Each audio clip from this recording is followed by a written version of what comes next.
Then I feel like I had to double and triple check this. The Chicago Bears are the number one seed in the NFC. With the Rams loss yesterday, the Bears are now tied for the best record in the NFC at 9-3, and they actually hold the tiebreak over the Rams best based on their best win percentage in conference games. So you look at this, you're like, whoa, are the Bears for real? And then you look at the odds, which I feel like on this show, we trust them a lot because there is a reason. They have all those bright, shiny buildings in the desert. And the Bears right now sit at 16-1 to win the NFC Championship. So do you think the divide is that big between the Bears' record and their seed and their chances of winning the NFC Championship game?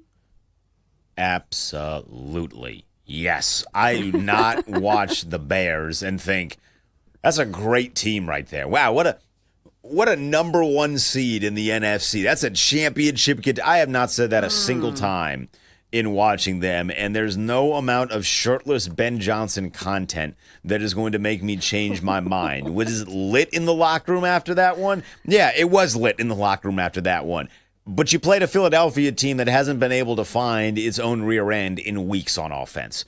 They're a bad offensive football team. The Bears are basically Broncos of the NFC in that they've gotten a bunch of wins over some really, really bad teams and then somehow squeaked one out against the Eagles. That's one thing that both of those teams have in common. Denver had a crazy comeback. The Bears just beat them down because offensively Philadelphia sucks. And Jalen Hurts was not the guy that people told me he was this offseason. I never believed that he was a top 5 quarterback. Some people told me he was. Where is he? He's not a top. If he's a top 5 quarterback, it's a bad top 5 in the NFL right now. So I do not trust the Bears because I still don't trust their quarterback. Caleb Williams has gotten better. He has improved, but I still don't look at him and say, this is a great championship caliber quarterback. So that 16-1 is very much a smart number for Vegas for Chicago.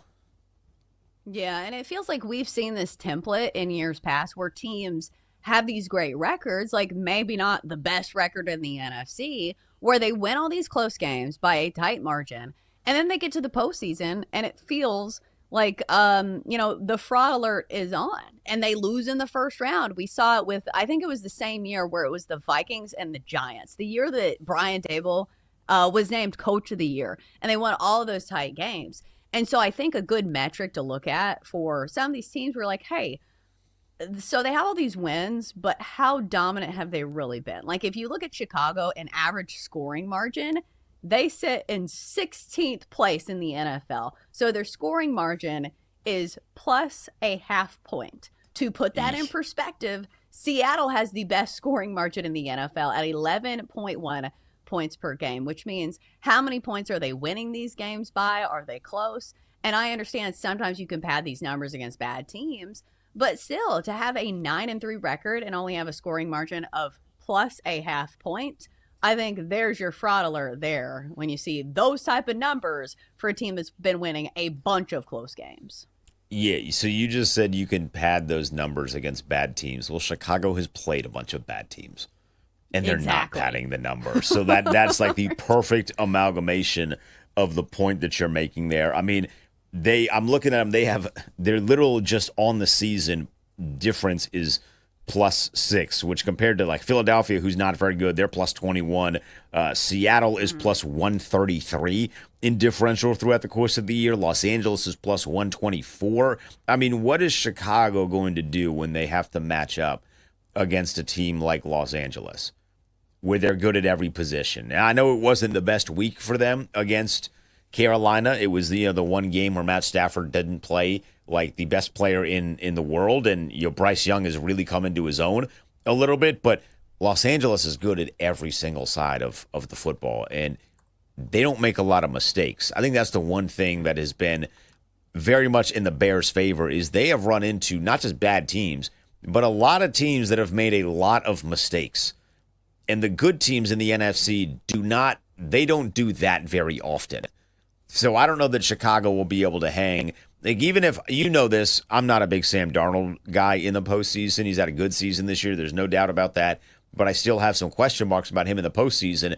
What are they going to do when they see Sam Darnold in the postseason? He'd whoop up on this Bears team. That Seattle defense would whoop up on Caleb Williams. It would be a bloodbath. So I'm still not a truster of the Chicago Bears. They're going to have to do a lot. Honestly, they're going to have to win playoff games before I start to trust that they can win playoff games.